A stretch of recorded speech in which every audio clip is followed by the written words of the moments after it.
Crónica universal de nuestra época. Capítulo 13. Hacia un nuevo orden mundial. 1990-2000.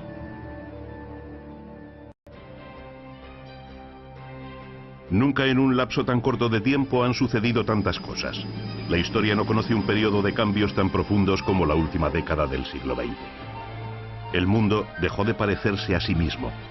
De repente, la tensión este-oeste dejó de tener importancia al llegar a su ocaso la estrella de la URSS bajo la convulsión que supuso Mikhail Gorbachov. En 1990 se emanciparon las repúblicas bálticas. Armenia buscó su independencia, comenzaron las disputas con Azerbaiyán y Georgia se constituyó en Estado. A finales de 1991, el último zar rojo consiguió plenos poderes del Parlamento soviético, pero también era tarde para él. La victoria de Boris Yeltsin en las presidenciales de la Federación Rusa le dejó sin juego político y el golpe de Estado de agosto, acaso organizado por nostálgicos del comunismo, marcó el inicio de una nueva era. Todo se desmoronó. Se ilegalizó el Partido Comunista y desapareció el KGB. Y en diciembre de aquel año, 11 de las antiguas repúblicas dieron paso a la Comunidad de Estados Independientes. En el transcurso de 1991, la Unión Soviética se dividió en 15 estados. Aunque en los primeros meses de 1992 nadie sabía qué podía pasar con el arsenal nuclear soviético, la firma de un acuerdo de desarme entre Bush y Yeltsin en enero de 1993 despejó dudas. Sin embargo, el accidente nuclear de Siberia ponía de manifiesto que también la paz tenía sus riesgos, acaso tan terribles como la guerra. Yeltsin, que jugaba a un juego distinto en el interior que en el exterior, incorporó a su país al Consejo de Europa a finales de 1995. Se habló de reconstruir la URSS, pero era muy tarde para eso. No había forma de salir del caos. La inflación lo subyacía todo. A finales de 1996 un dólar costaba 7.000 rublos. Yeltsin creyó que la creación de un rublo nuevo arreglaría las cosas, pero no fue así. La tensión entre serbios, croatas y eslovenos era grande. En marzo de 1991 dimitía el último presidente, Borisov Jovic, y el croata Tudman acusó a Serbia de crear climas prebélicos, lo que era en parte cierto. Los hechos se precipitaron y en junio Croacia y Eslovenia decidieron desmembrar el país enfrentándose a Serbia. Era la guerra civil. Bosnia-Herzegovina se alió con los croatas y Sarajevo, capital bosnia, fue sitiada. La persecución étnica hizo recordar la barbarie nazi. Bosnia, que se declaró independiente, era la cuarta república que dejaba el tronco común yugoslavo. Los problemas se enconaron. La ONU culpó a Serbia de promover la discordia y preparó su bloqueo. La OTAN envió tropas a Bosnia. En enero de 1993 se habló de dividir el complejo territorio en 10 provincias. Estados Unidos aceptó la partición y el conflicto se recrudeció en 1994. La guerra acabó en 1996, pero no empezó la paz. Nadie veía cómo poner coto a los crímenes, aunque algunos de sus responsables fueron condenados en 1997. Europa se configuró políticamente tras la entrada en vigor del Acta Única. El objetivo era crear un mercado interior en el que mercancías y hombres circularan libremente a finales de 1992. Alemania, por la singularidad de su historia reciente, fue el país que más cambió. Gorbachov visitó Bonn en un momento psicológico para que Helmut Kohl propusiera la reunificación. En la primavera de 1991, Kohl recorrió la exrepública democrática y Berlín volvió a ser sede del gobierno. Con la elección del primer presidente de Alemania unificada, Roman Herzog, en 1994, y la reelección de Kohl por quinta vez, Alemania encaraba el futuro con una recesión económica, precio que era necesario pagar tras la reunificación. Kohl viajó a Moscú en 1996 con una propuesta que no gustó a Yeltsin: ampliar la OTAN a costa de Rusia. Al final, en 1997, con la distensión, la OTAN se acabaría ampliando hacia el este, acuerdo al que se llegaría en la cumbre de Madrid. Al terminar 1998 llegó el fin de la era Kohl. Gerhard Schröder consigue que los socialdemócratas obtengan el poder tras 16 años de gobierno democristiano. El canciller para el próximo milenio anunciaba la recuperación del nuevo centro para el SPD, continuidad en política exterior y lucha contra el desempleo como meta nacional. La economía del Reino Unido estaba en el punto de mira de Margaret Thatcher, que poco antes de renunciar a su cargo privatizó un buen número de empresas estatales. Días después, accedía al cargo John Major, a quien el IRA dio la bienvenida con un par de bombas en el centro de Londres. La oferta del Sinn Féin fue rechazada en enero de 1992 y siguieron los atentados. Hubo elecciones que ganaron de nuevo los conservadores y se ratificó el Tratado de Maastricht y se sacó a la libra del sistema monetario europeo. En el 93 entabla conversaciones con el IRA, involucrando al Sinn Féin en las negociaciones de paz. La corona no lograba salir de sus problemas y los príncipes de Gales terminaron divorciándose. La imagen de Diana fue en ascenso mientras se deterioraba la del príncipe. El romance de Diana con el multimillonario árabe Dodi Al-Fayed supuso una ofensa para la Casa Real.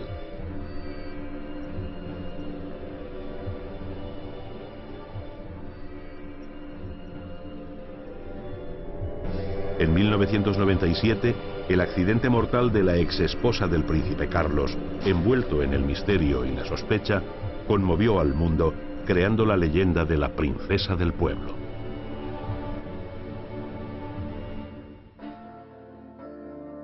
El triunfo electoral del laborista Tony Blair en 1997 dio al país ciertas esperanzas. Dotado de juventud y carisma, el mayor logro de Blair fue el acuerdo sobre el futuro de Irlanda del Norte, que fue ratificado por la ejecutiva del Partido Unionista del Ulster, comenzando una paz que acababa con 25 años de enfrentamientos. En Francia, la política exterior se vio afectada en 1990 por el programa atómico de Mitterrand y su empeño en no reducir el arsenal nuclear. Jacques Chirac llegó a la presidencia tras las elecciones de 1996. Aquel año moría François Mitterrand. En Italia, tras la dimisión de Ciriaco de Mita, Giulio Andreotti formó gobierno. La corrupción, la larga mano de la mafia, las huelgas estudiantiles, los enfrentamientos entre el presidente Francesco Cossiga y el Consejo Superior de la Magistratura, todo ello junto formó un complejo de dificultades que a principios de la década sobresaltó la vida italiana. En enero de 1992 se disolvió el Parlamento y meses después dimitía Cossiga y accedía a la presidencia Luigi Scalfaro. La mafia atentó contra los jueces Falcone y Borsellino, hecho que acabó con la paciencia del gobierno. A ello se unía la investigación de la corrupción. En 1993 se incoó sumario a Bettino Craxi.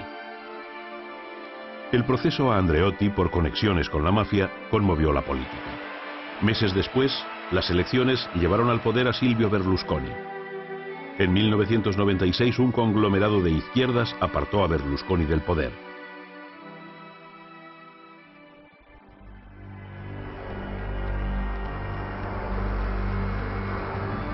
En 1992 Barcelona organizó los Juegos. Se celebró en Sevilla la Exposición Universal con un logro tecnológico de primera magnitud, el tren de alta velocidad. El Partido Popular de José María Aznar ganó las elecciones. A finales de 1998, ETA anunció una tregua indefinida influida en la paz lograda por el IRA. Se celebraron elecciones en el País Vasco por primera vez sin la sombra de las armas. El independentismo vasco fue ganando posiciones y se enconaron las posiciones de los ultras.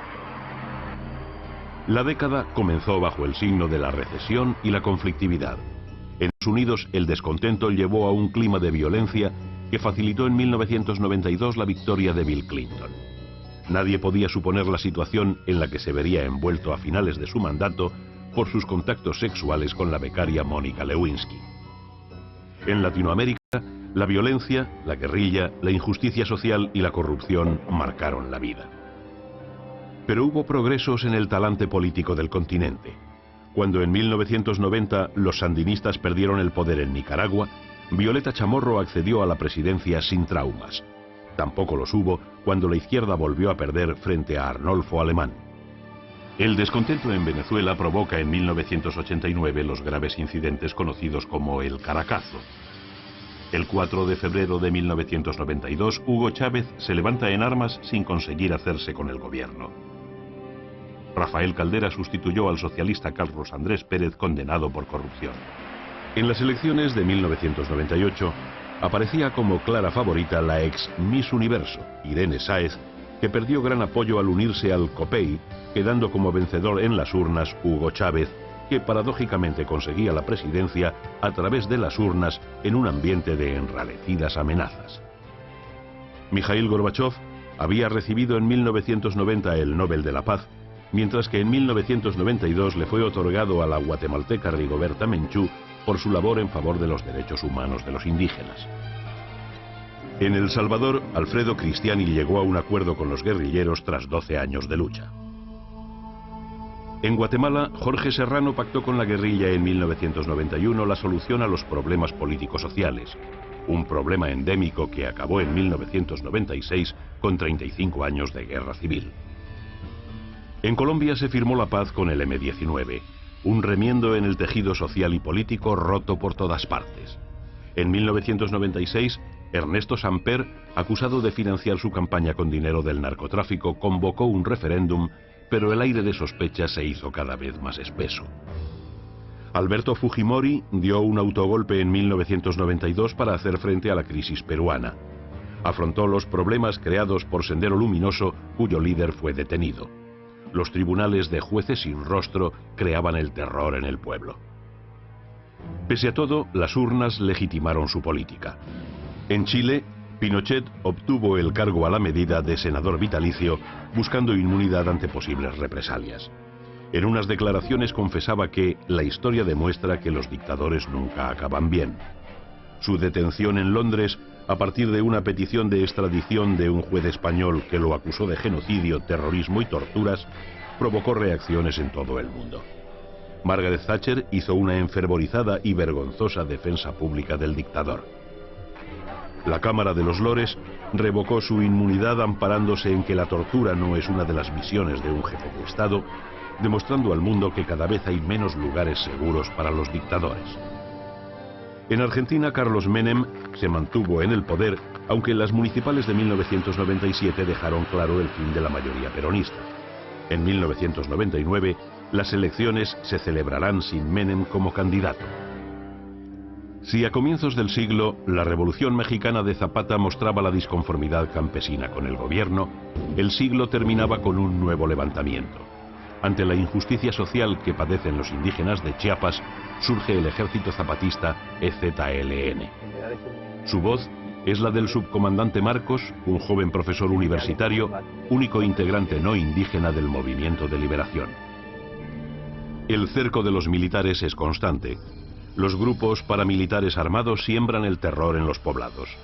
El mundo se indigna ante la matanza de Acteal. Las guardias blancas acaban con la vida de 45 indígenas y el Ejército Federal realiza más de 40 incursiones en los poblados buscando bases de apoyo zapatistas. El gobierno del PRI trata de negar cualquier vinculación con los grupos paramilitares, pero constantemente expulsa a los observadores internacionales buscando la impunidad para la constante violación de los derechos humanos de los indígenas. Pero una era Occidente y otra el mundo. En 1990 la Guerra del Golfo puso de manifiesto que la conflictividad árabe sería un factor decisivo en el mantenimiento de la paz mundial.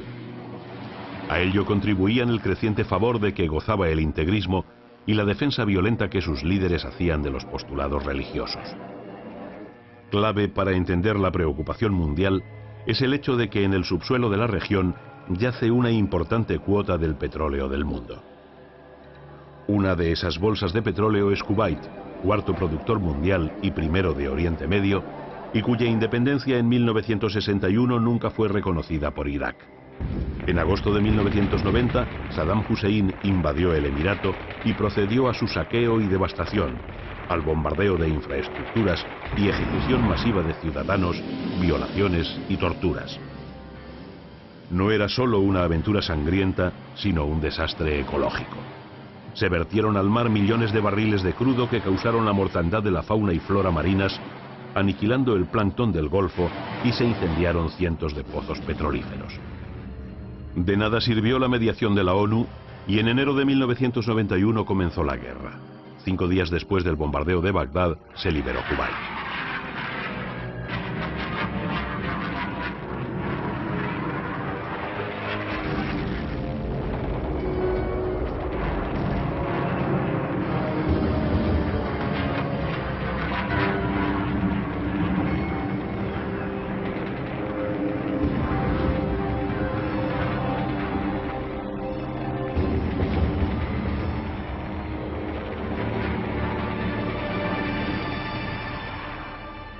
Horas bastaron al general Norman Svarkov para resolver la situación.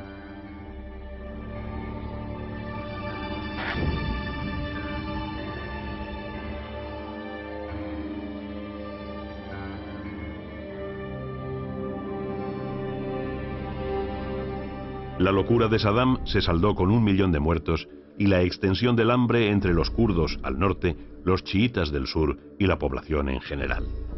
Las cláusulas de rendición incluían destruir misiles y arsenales químicos y desmantelar una planta nuclear.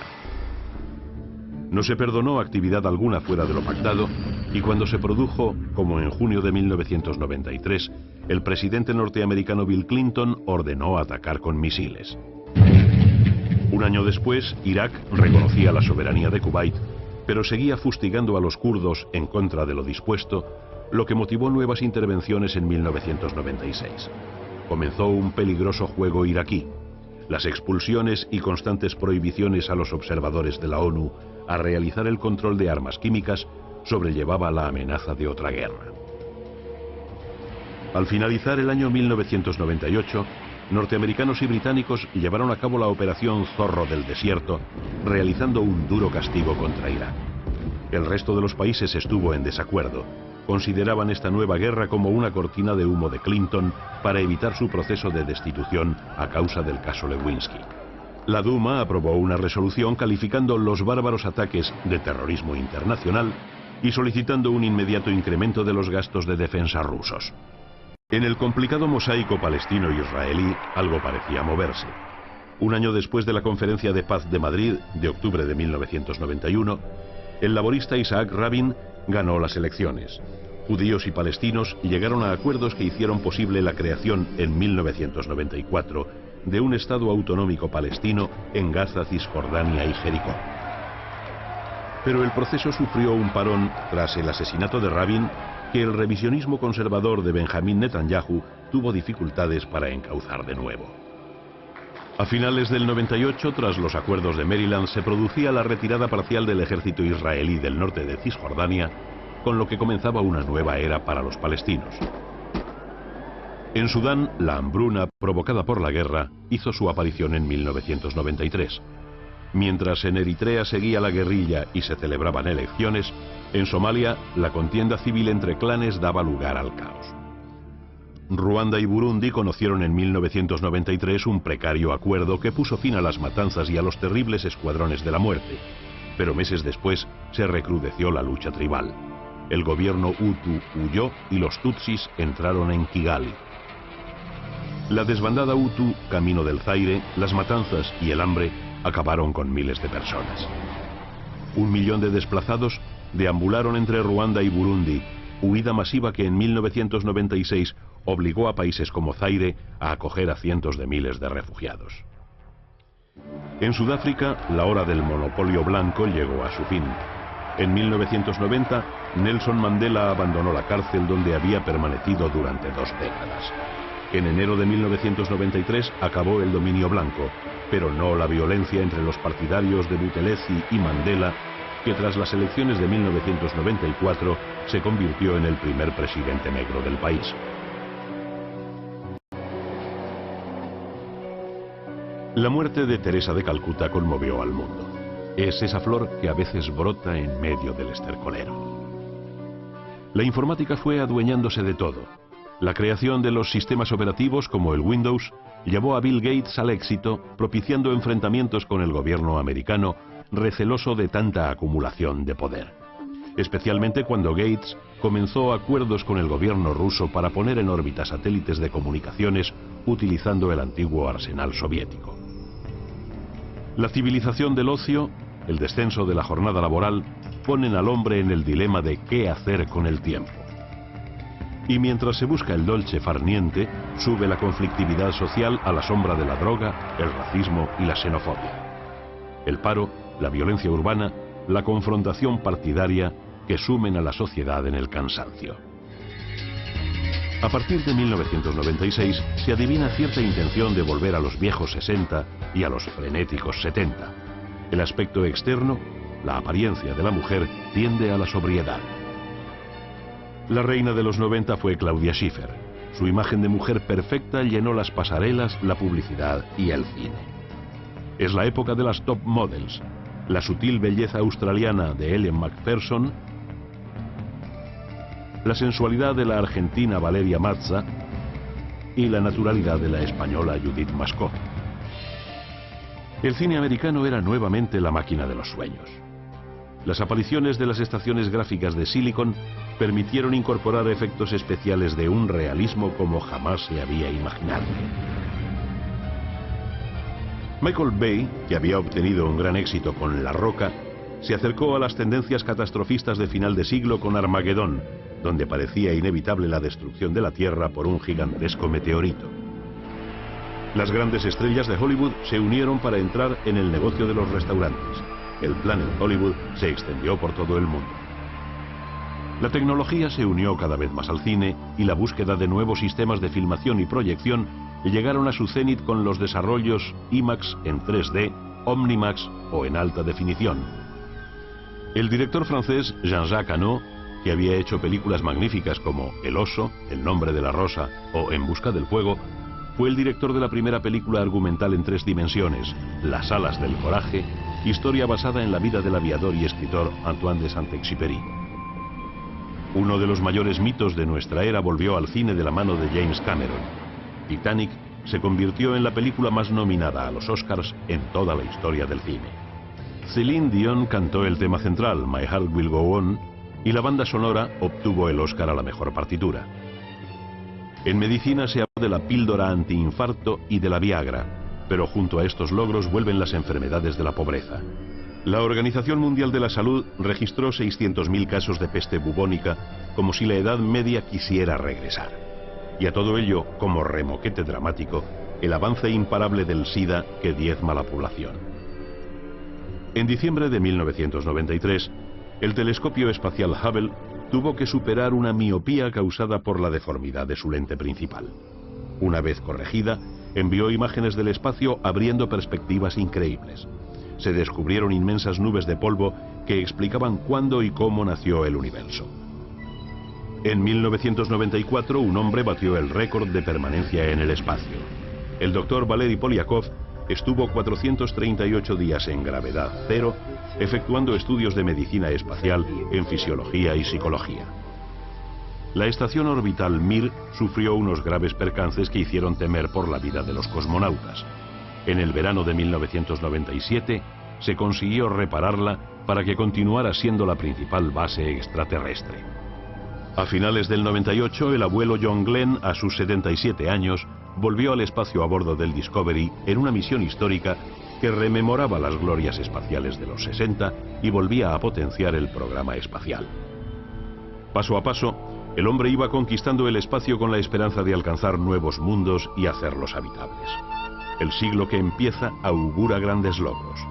Llegar a Marte se ha convertido en una obsesión. En 1998 se concedería por primera vez el Nobel de Literatura a un escritor portugués, José Saramago. El Vaticano mostró su desacuerdo por la concesión al autor de El Evangelio según Jesucristo. En el mundo del automóvil, 2 hombres destacaban por sus triunfos, Johan Kankkunen y Carlos Sainz. En fútbol, el Real Madrid conseguía por 6ª vez la Copa de Europa y se hacía también en Japón con el título intercontinental. En este final de siglo, el jugador que causaba sensación en todo el mundo era el brasileño Ronaldo. En este momento de la historia, en que los políticos no han estado a la altura de las circunstancias, solo queda la ecología como banderín de enganche de quienes quieran salvar un planeta que se nos va de las manos. ¿Qué va a pasar con el hábitat humano? Cientos de especies caminan hacia su extinción. ¿Acaso también la humana, si no se ataja el peligro del agujero en la capa de ozono del Antártico, se pone coto a la desertización, a los incendios forestales, a las emisiones de CO2, a los vertidos de petróleo al mar y otras materias que contemplaba la cumbre de Kioto? ¿Acaso ahora la lucha no sea ya por la preeminencia de una nación sobre otra, sino por silenciar los clarines que anuncian el apocalipsis final del hombre, que pudiendo haber hecho de su hábitat un paraíso, lo ha tornado en muladar inhabitable, en el que de vez en cuando se escucha el llanto lejano de un niño alcanzado por alguna mina antipersona? Homo homini lupus. El hombre es un lobo para el hombre. Pero ahora, al final del milenio, no es eso lo más terrible. Ahora lo dramático y estúpido es que el hombre es un lobo para su hábitat. Hemos olvidado la sabia advertencia que a modo de consejo diera Franz Kafka. En la lucha entre el hombre y el mundo, hay que estar siempre del lado del mundo.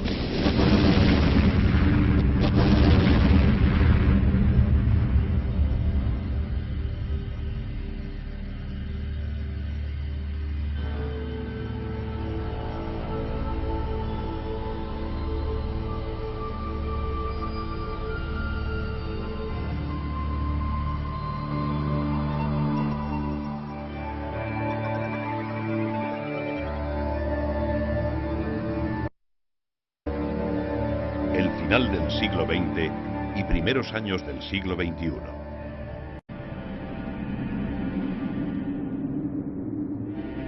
El siglo avanzaba hacia su fin y en el último año tuvieron lugar tantos sucesos como en los 10 primeros del siglo que terminaba.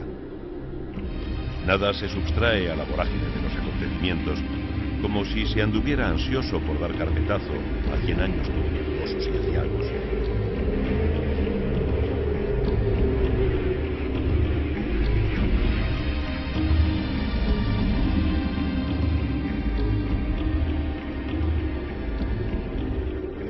En Europa, el euro, una moneda nueva, inventada, ajena al valor sentimental que antaño llevaba consigo el dinero, provocaba entusiasmo en las bolsas de los 11 el día de su estreno, el 4 de enero.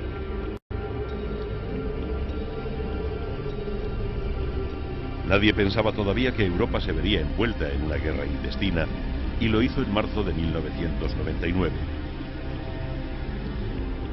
Kosovo supuso el primer conflicto armado grave en que se vería envuelta la OTAN. El uso de la fuerza fue inevitable tras rechazar el presidente yugoslavo Milosevic el plan de paz.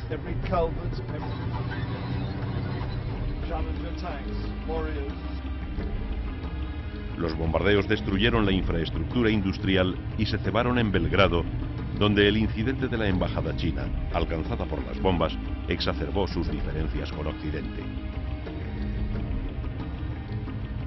Pekín todavía recordaba los movimientos de protesta democrática que en las calles de Hong Kong desafiaron al régimen a principios de año.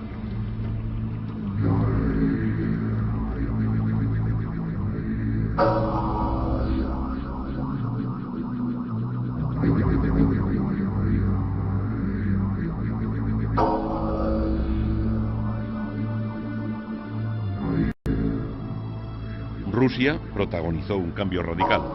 A Yeltsin le sucedió Putin en la presidencia el último día del año.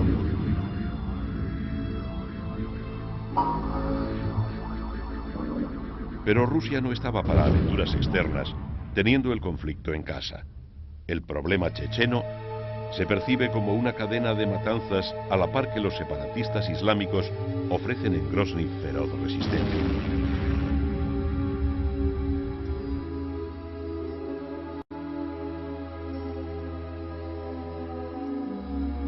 El integrismo no da cuartel y proclama un Estado Islámico en Dagestán mientras llama a la Guerra Santa en agosto. Parecido cariz extremo toman las cosas en Argelia, donde las matanzas integristas alcanzan cotas de encanallamiento moral inauditas. El Magreb se convierte en una olla a presión con la excepción positiva del inmovilismo tunecino. Dentro de este ámbito cultural musulmán tiene lugar la actitud anexionadora de Mohamed VI del Sáhara Occidental, cuyo referéndum se pospone sine die. En Jordania, un monarca pro-occidental, Hussein, agonizaba en el mes de julio, poco después de que en Israel tomara el mando el socialista Ehud Barak. Mientras tanto, el mundo se apresta a seguir el último eclipse total de sol del milenio. En el hemisferio americano, las cosas cambian poco a pesar de las apariencias. El argentino Fernando de la Rúa es elegido presidente en diciembre, sustituyendo a Menem. La actuación de la clase política y la corrupción supondría el inicio de desastres hasta entonces inconcebibles en Argentina.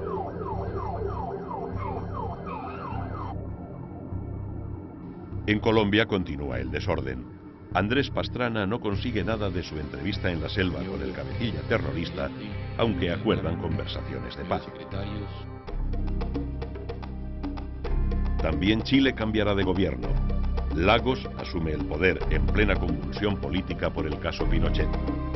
En el fondo, las cosas cambian para quedar como estaban. Solo una cosa supone novedad.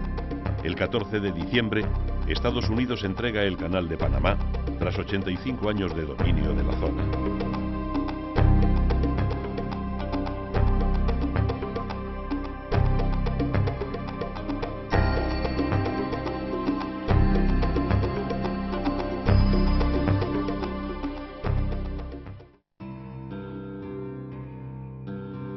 A este hecho histórico se une otro. China recupera el enclave portugués de Macao tras 442 años de presencia portuguesa.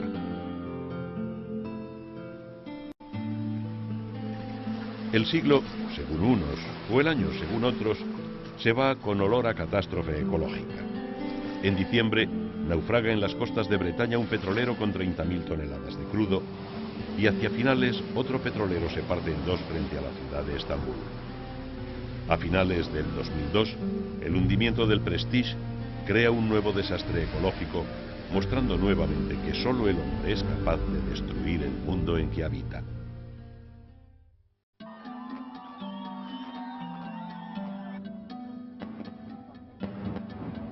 Nacía un nuevo siglo, y como en los anteriores, el mundo creía que el futuro le depararía un camino hacia el entendimiento entre los hombres y los estados.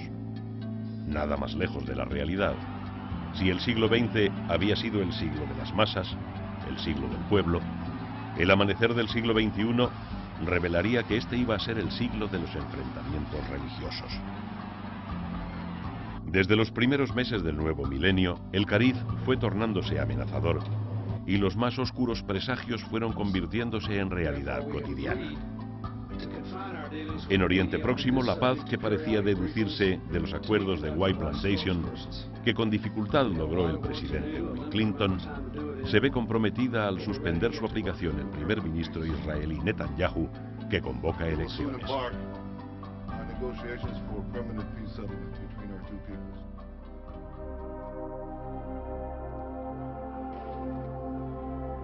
A finales de septiembre, la visita de Ariel Sharon a la explanada del templo, que impropiamente otros llaman de las mezquitas, en Jerusalén, desencadena la intifada.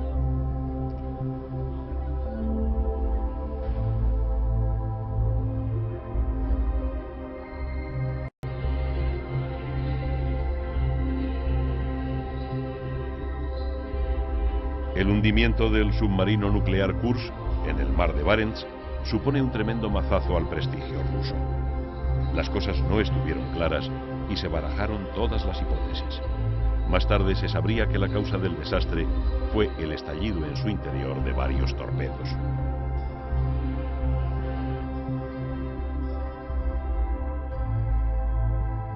La marcha de la historia no se entiende sin la de la economía. En junio, un juez americano ordena la división forzosa de Microsoft por haber violado las leyes antitrust. La apelación de la compañía de Bill Gates conseguiría ya en el 2002 solucionar el problema que hubiera supuesto su partición. En el 2001, el cambio más significativo del año es la llegada al poder en los Estados Unidos del presidente George Bush el 20 de enero de este año. La alternancia en el despacho de la Casa Blanca ha sido accidentada. No estuvo claro hasta el final, y acaso tampoco después del último recuento, quién obtuvo mayor respaldo popular, el republicano Bush o el demócrata Gore. Hereby declare Governor George W. Bush the winner of Florida's 25 electoral votes for the President of the United States. La presencia del hijo de quien fuera presidente durante la guerra con Irak no tardará en verse envuelta en los mismos problemas que tuvo que afrontar su padre. El 16 de febrero, Bush lanza su primer ataque aéreo contra Bagdad. Es el prólogo de un enfrentamiento que el tiempo irá agravando.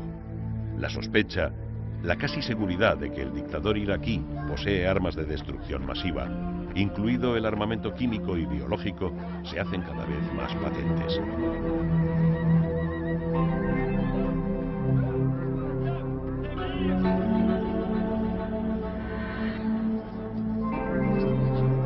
Las relaciones ruso-americanas, motivo antaño de preocupación mundial, se suavizan. El 9 de febrero, Bush propone reducir el arsenal nuclear a cambio de un despliegue de su escudo antimisiles. Poco antes, Rusia lanzaba 3 misiles de prueba.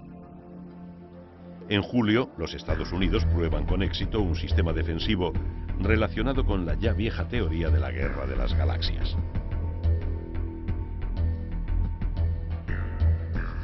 Los viejos recelos, la vieja dialéctica ruso-americana por la conquista del espacio, pierde sentido tras universalizarse el acceso al espacio exterior, aunque a cambio de muchos dólares, concretamente 20 millones, cifra que pagó por ese honor el primer turista espacial, Denis Tito, en abril de 2001.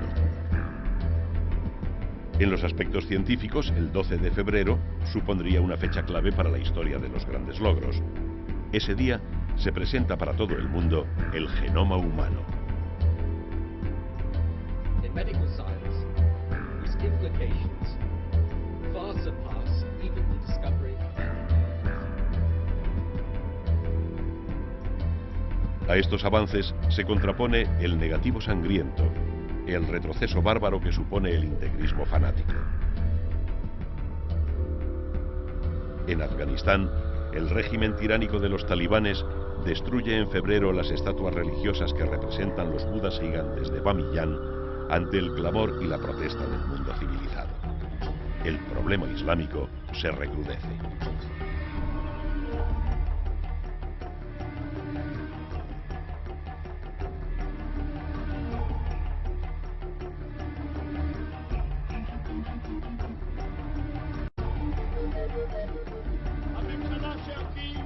En Israel, Ariel Sharon está a punto de recibir el respaldo mayoritario en febrero de una población cansada de ver que los paños calientes no llevan a parte alguna.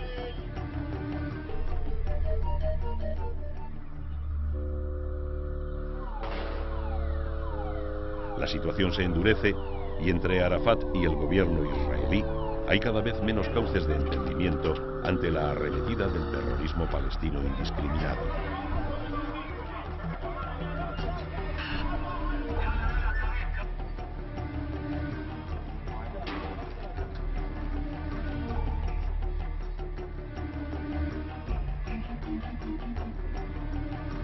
Poco después, en junio, helicópteros israelíes atacan con cohetes una base de Hamas, organización terrorista que ha jurado guerra sin cuartel a los judíos.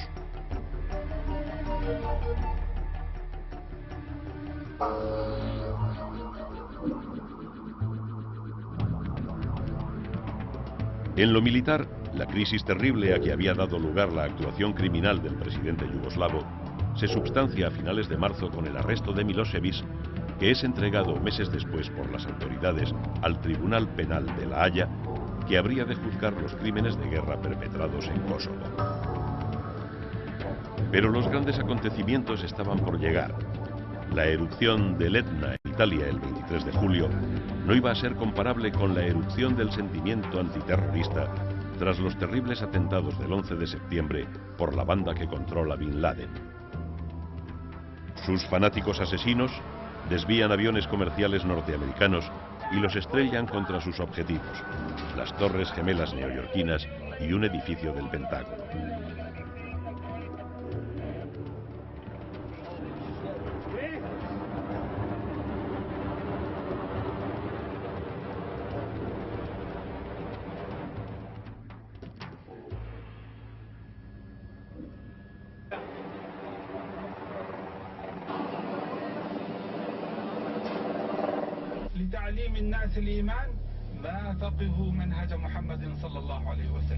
Como consecuencia del tremendo suceso, se busca por todas partes al cerebro de la matanza, a quien se le supone en Afganistán. Y el 25 de ese mes, Estados Unidos despliega allí sus tropas, mientras Rusia le ofrece ayuda para derrocar al régimen talibán. La guerra no conoce cuartel. Con ayuda de la Alianza del Norte afgana, se procede al control del país. Pakistán permite el paso de tropas y abre su espacio aéreo a las fuerzas norteamericanas. Se sabía que Al-Qaeda, la organización terrorista internacional de Bin Laden, seguía viva económicamente, y en noviembre Estados Unidos consigue desarticular dos redes mundiales de financiación del terrorista más buscado del momento, mientras los talibanes se hacen fuertes en Kandahar con la idea de salvar su último refugio, mientras 2000 marines cercan este último reducto del Mullah Omar.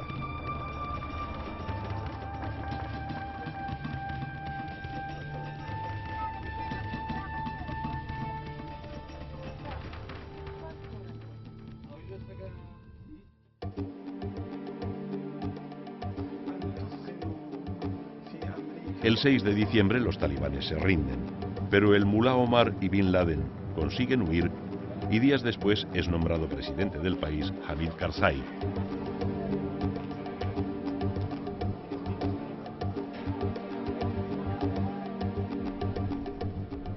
En otros lugares, el terrorismo continúa. A consecuencia de los atentados con hombres bomba y del asesinato del ministro de Turismo israelí, el primer ministro Sharon amenaza con arrasar los territorios ocupados por los palestinos en busca de los sicarios de Hamas.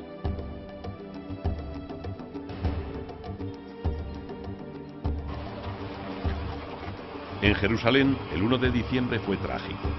Una luz de atentados provoca una carnicería en la capital del Estado hebreo. Israel responde con el bombardeo de la residencia de Yasser Arafat.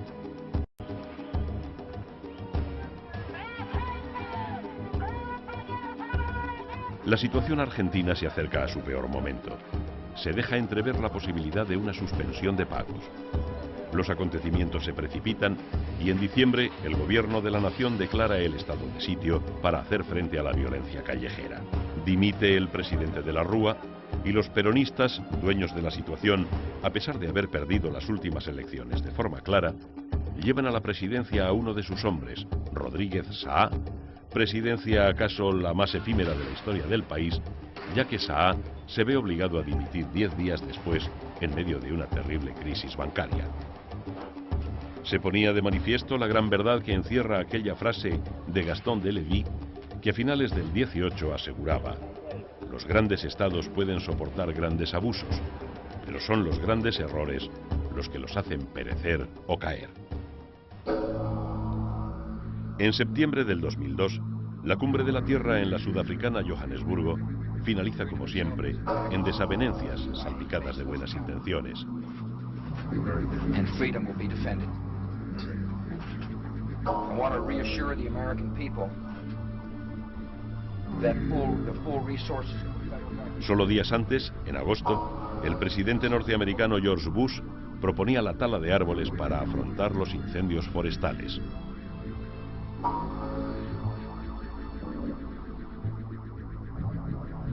Jimmy Carter recibió en el 2002 el Nobel de la Paz por sus esfuerzos de buscar soluciones negociadas a conflictos internacionales, como consiguió en los acuerdos de Camp David. Today we celebrate a victory, not of a bloody military campaign, but of an inspiring Europa apoyaba así el talante negociador del expresidente americano en contraposición a la disposición belicista de Bush.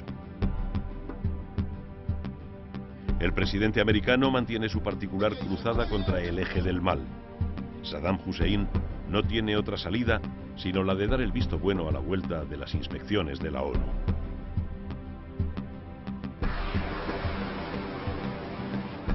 Pero los informes no convencen a la administración americana. El destino de Irak parece prefijado.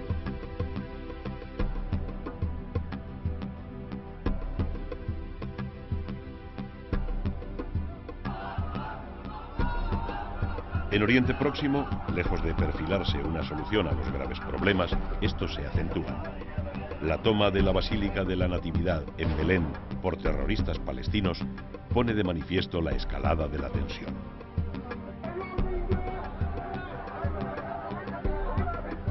Los sucesivos atentados terroristas con hombres y mujeres bomba por un lado y las incursiones israelíes en los territorios como Jenin llenan de sangre la zona del conflicto.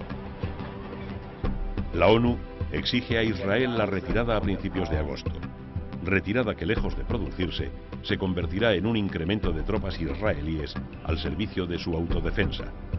Hacia finales de septiembre, los tanques rodean la llamada Muqata, o residencia de la autoridad palestina. Arafat, cercado, resiste. Todo este cúmulo de cosas llevará a Ariel Sharon, ya en noviembre, a una crisis de gobierno y a adelantar las elecciones. En Brasil corren aires de cambio.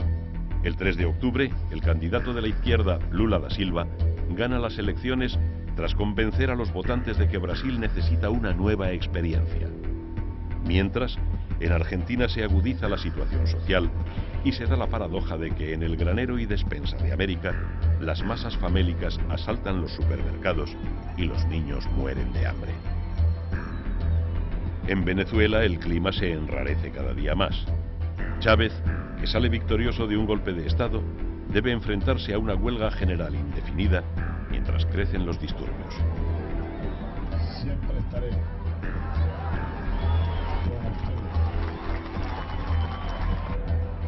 Séneca, ante el sucederse de los acontecimientos y las cosas, había insinuado: "Oquerit post me, quod ante me fuit", después de mí será lo que fue antes de mí.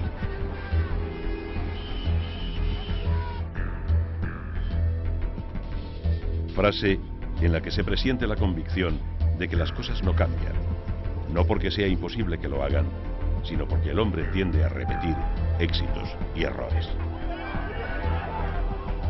Railings were ripped apart and thrown, and explosions were heard. Police snatch squads were deployed to pick out... Los atentados del 11 de septiembre contra las Torres Gemelas de Nueva York provocaron un cambio radical en la política exterior de Estados Unidos. Lo que hasta entonces había sido desinterés por los conflictos internacionales abiertos, se transformó en una decidida voluntad de intervención multilateral. La administración de George W. Bush comenzó a desarrollar la teoría del ataque preventivo contra cualquier país que representara una amenaza terrorista para sus intereses o su territorio. Afganistán fue el primer paso, otoño de 2001. Un año después, el 8 de noviembre de 2002, la diplomacia norteamericana conseguía un consenso en el Consejo de Seguridad de las Naciones Unidas, ONU, para aprobar la resolución 1441. En ella se amenazaba a Irak con graves consecuencias si no demostraba la destrucción de todo su arsenal químico y biológico, a la que estaba obligado desde el final del anterior conflicto en 1991. En febrero de 2003, Estados Unidos ya tenía en la zona a 250.000 hombres y cerca de 3.000 aviones. Bush ya había tomado la decisión de atacar, pero una gran parte de la comunidad internacional demandaba más tiempo para los inspectores. El Consejo de Seguridad de la ONU, la Unión Europea y hasta la propia OTAN se fracturaron en dos posturas que resultaron irreconciliables. Por un lado, Estados Unidos, Gran Bretaña y España, partidarios de una ocupación inmediata de Irak, y por el otro, los que deseaban evitar la guerra a toda costa, Francia, Alemania, Rusia y China. A pesar de ello, y de las manifestaciones populares masivas por todo el mundo en contra de la guerra, el 20 de marzo de 2003 comenzaron los bombardeos de los aviones americanos y británicos sobre las principales ciudades iraquíes. La suerte de Saddam Hussein estaba echada. Uno de los líderes espirituales del mundo, Su Santidad, el Papa Juan Pablo II, denunció la guerra contra Irak como una amenaza contra el destino de la humanidad. El pontífice expresó su deseo de paz y proclamó que ante la amenaza de la guerra, solo la paz es el camino a seguir para construir una sociedad más justa y unida. Desde su elección al papado en octubre de 1978, Juan Pablo II ha actuado como una figura clave en la promoción de salidas pacíficas a las crisis mundiales. Anteriormente conocido como Karol Józef Wojtyła, Juan Pablo II nació en Polonia en 1920. A partir de 1942, al sentir la vocación del sacerdocio, se formó en el seminario clandestino de Cracovia, ordenándose sacerdote en 1946. Desde el comienzo de su pontificado, el Papa Juan Pablo II ha realizado 99 viajes pastorales a lo largo de todo el mundo, en una destacada labor ecuménica que le ha valido el epíteto de el Papa Viajero.